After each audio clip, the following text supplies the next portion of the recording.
Uncle क्या कहना चाहेंगे, जो कीमतें बढ़ रही हैं, जिन कीमतों में इजाफा हो रहा है, जिस तरीके से अभी हम इन 2 प्रोडक्ट की बात कर रहे थे, एक ही प्रोडक्ट है, महीने के हिसाब से उनकी कीमतों में बढ़ा दिया गया है। एक ही चीज की थोड़ी कीमतें बढ़ रही हैं, हर चीज की कीमत बढ़ रही है। लेकिन दवाइयों की बात इसलिए कर सकते हैं, ये गरीब आदमी इस्तेमाल करता है, इसके इस्तेमाल से अपने बच्चों के लिए आगे बढ़ने के लिए। लेकिन यहाँ तो हर चीज़ गवर्नमेंट ने कहा है कि बढ़ाते जाओ। अब गरीब आदमी क्या करेगा? इसके लिए भी अब ये जो छोटा सा एक कम कीमत में आता था, आज ये इतनी बड़ी कीमत हो गई जो हमारी पहुंच से दूर होती जा रही है। आप क्या कहेंगे, जिस तरीके से नोटिफिकेशन हुकूमती लोगों की हुकूमत को चाहिए मेडिसिन के तौर पे तो ये तो ना बढ़ाएं, इस पे कुछ सब्सिडी दे दें, कुछ को गवर्नमेंट देगा सब्सिडी, तो उसकी वजह से ये है कि नाम लेते हैं हम, एक गरीब आदमी फायदा कर सकता है।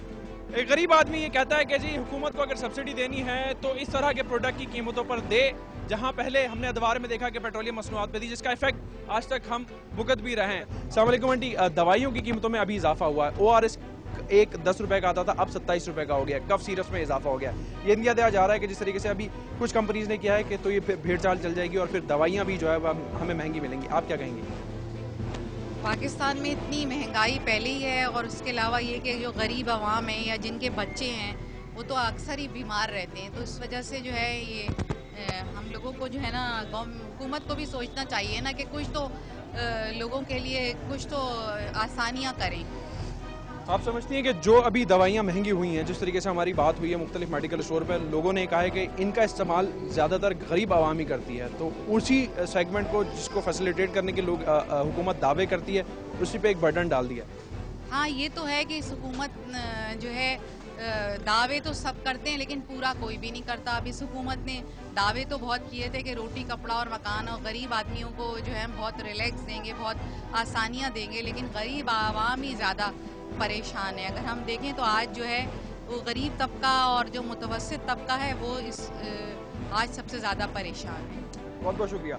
गरीब और मुतवस्सित तबका जो है वो आज इस जमहूरी दौर में, जहां जमहूरी नारे लगाए जाते हैं कि आवाम के लिए जो है वो काम हो रहा है, वही सबसे ज़्यादा परेशान है। अब इजाफा तो कर दिया गया है कुछ प्रोडक्ट्स में जो फ़िलहाल सबसे ज़्यादा इस्तेमाल किए जाते हैं लोअर मिडिल और मिडिल क्लास में और सबसे निचली सतह के ऊपर। अब देखना यह है, जो इंदिया दिया जा रहा है कि जी ये कहा ज़रूर जा रहा है कि आगे भी जो है ये इजाफा हमें देखने में आएगा। जो मल्टीनेशनल कंपनीज और ड्रग रेगुलेटरी अथॉरिटी की जानिब से फैसला किया गया है इस आवाम के लिए, वो बहुत ही ज़्यादा भारी है। जो आवाम से हमारी इस मेडिकल स्टोर पर खड़े होकर बात हुई है, तो इसका जो है वो सद्देबाब कौन करेगा? जो सवालात यहाँ पर लोगों ने उठाए हैं उनके जवाबात कौन देगा? मसाइल एक और जगह से फिर से बढ़ रहे हैं, चाहे वो दूसरी मार्केटें हों, लेकिन अब मेडिसिन मार्केट भी जो है वो इस शिकंजे में आती हुई हमें दिखाई दे रही है। आज के in the line of fire में इतना ही। अपने मेज़बान जुनैब मोइन और कैमरा टीम को दीजिए इजाज़त। अल्लाह हाफ़िज़।